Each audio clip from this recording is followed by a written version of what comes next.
Thank you. All right, so they don't know what's going on, so let's just go. We might get another announcement, so be it.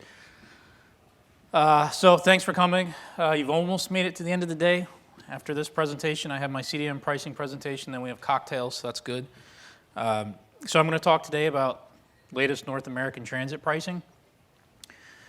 The reason last year I started covering transit pricing is because maybe about 18 months ago when we had the whole net neutrality dispute and Netflix and Comcast, we had so many people out in the media talking about transit, and they were using terms like transit, interconnects, and peering interchangeably as if it's all the same thing.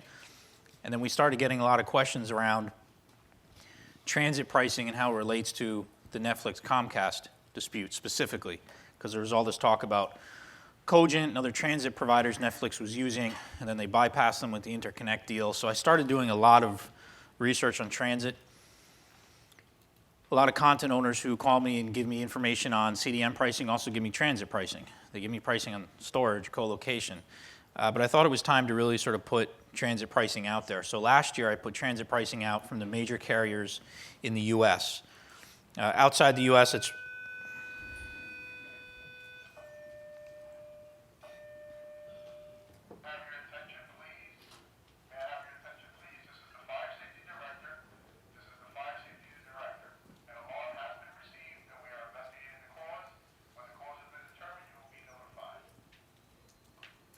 wonderful. Hopefully not every 30 seconds. So let's jump right to the pricing here. So a couple things on the slide. I only have 4 slides. I know you've seen a lot of slides today. I only have 4.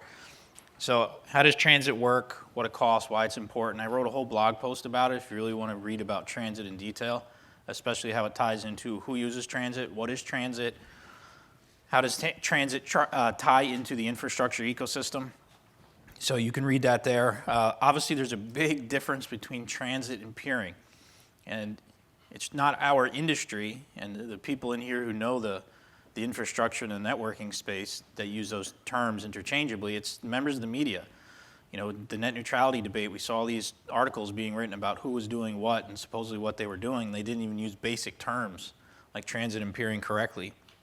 Also, in terms of how transit is sold, people talk about transit as if it's like, there's one flavor.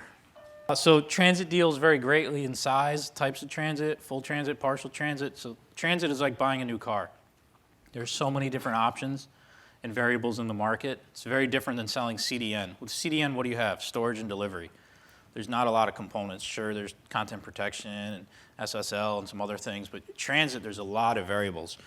The biggest thing to remember is that transit varies based on what you're buying, where you're buying it, what you're committing to, the length of time you're committing to it. So there are a lot of variables. So here's the current market rates. If you want this slide deck, just see me afterwards. I'll email it to you right away, but it will be up in my blog at 12:01 a.m. It's ready to go to be posted. So this is priced from AT&T, CenturyLink, Cogent, GTT, Hurricane Electric, Level 3, NTT, Sprint, Verizon, and XO. So it does not include Tata, anyone, Telefonica, anyone outside the U.S. This is just North American based. The moment you go outside the U.S., I've seen price per meg in Japan at $130, $140 per meg. So the moment you start talking specific countries outside the U.S., pricing really varies. So here, 10 gigs, you're going from anywhere from 85 cents to $1.10 per meg.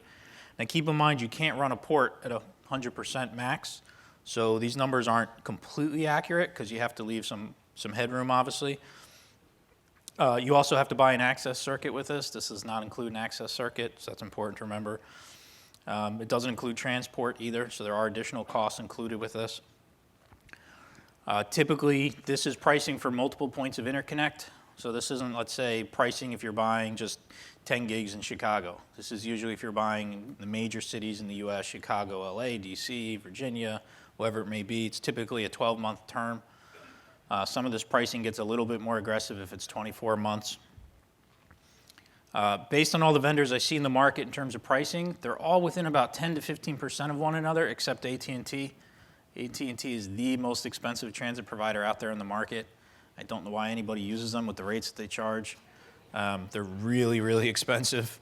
However, It's not necessarily a bad thing because I've seen some guys like AT&T in level 3 make a strategic decision to sell transit at a higher price to enterprise customers.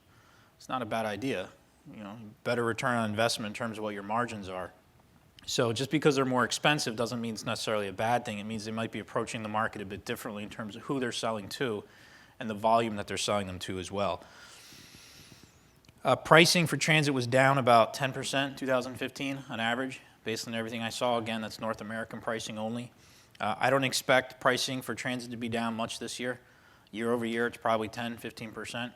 Transit has been pretty stable in the market for quite some time in the US, just like CDM pricing has. So I don't expect a big difference there or a big decline. Some vendors are doing walkaway pricing, meaning, and I've seen this on the CDN side, which I'll talk about in my next presentation after this one. If a content owner or broadcaster goes to a transit provider in CDN and says, your competitors are charging X, you have to match that to keep the business. Some of them are saying, thanks, we're not interested in the business then. We'll walk away from it. And that's actually a good thing for the industry as a whole, because many years ago in the CDN space, for those that remember it, we had far too many companies who were simply winning deals on price, and those companies aren't around anymore. They couldn't sustain it. They weren't profitable. So walking away from pricing that's too low is not necessarily a bad thing. The pricing I'm going to give out in my next presentation is so low that some vendors are even publicly stating they're losing money on it. It's not a great business to be in. So transit, when you look at pricing and what competitors are charging, you also have to look at, if you're doing a true apples-to-apples comparison, who they're going after with that product that they're selling, because enterprise is obviously a very different business. From a business standpoint, it's important to remember that there are many backbone and transit providers to choose from. Now, the caveat to that is in certain cities or certain regions of the world, there might only be one provider there, in which case you're kind of stuck. And that's not good, obviously, but in some regions, that's what it is right now, is more transit gets built out. But certainly in the US, it's a very competitive market. So all this talk we heard around the net neutrality time, and even today, you hear people say, well, I don't really have options in the market for transit. This company is charging me too much. I'd rather go somewhere else. There are always options in the market in the US. I've never seen a customer that doesn't have options. Even Netflix, when they talked about the issues with Cogent, they could have gone and used transit providers at the same location in the same city, but they chose not to based on a business decision, which is fine. That's their right to do that. But it wasn't because there was a lack of transit providers available in the market. So the biggest thing to remember is when it comes to the US, it's a very competitive market. There's a lot of competitors offering really good transit, good performance, different levels of performance, different port speeds. There's all kinds of different variations, but it's very competitive. So those are my slides. These are a couple links to things that you might find really interesting in terms of what's the cost of bandwidth around the world, not just in the US. Transit prices, historical and projected. I don't typically quote a lot of other people in terms of their data and analytics, but these are actually ones that I like myself. Also, there's a couple here that are talking about more technical white papers in terms of just how it's shifted over the market, the transit business. It's very different than it was 10 years ago, just like the CDM business was, extremely different. Transit pricing has come down quite a bit over the last 10 years, just like video CDM pricing was. To put it in perspective for video, 10 years ago, it cost about $2.50 to stream one Netflix movie for 2 hours. That would be the cost back then. Today it costs them a fraction of a penny. So that's how much it's changed on CDN pricing, and that's how much transit pricing has changed too. Transit pricing has come down quite a bit. So with that, I'll go to a couple questions, and then my next presentation is going to be at 4:30. So questions on transit? No, yes. What if you're buying 100 gig? Would my pricing go up to? 100 gig? I thought that was 10 by 10. I meant like 100 gig ports. 100 gig ports? Depends on the provider you're going with. You'd have to look at what provider you're buying it from. You'd have to look at what city. I tried to condense this to make it as easy as possible, but see me afterwards if you want specific information based on port speed, city, anything above the volume I have here. I do have data on that.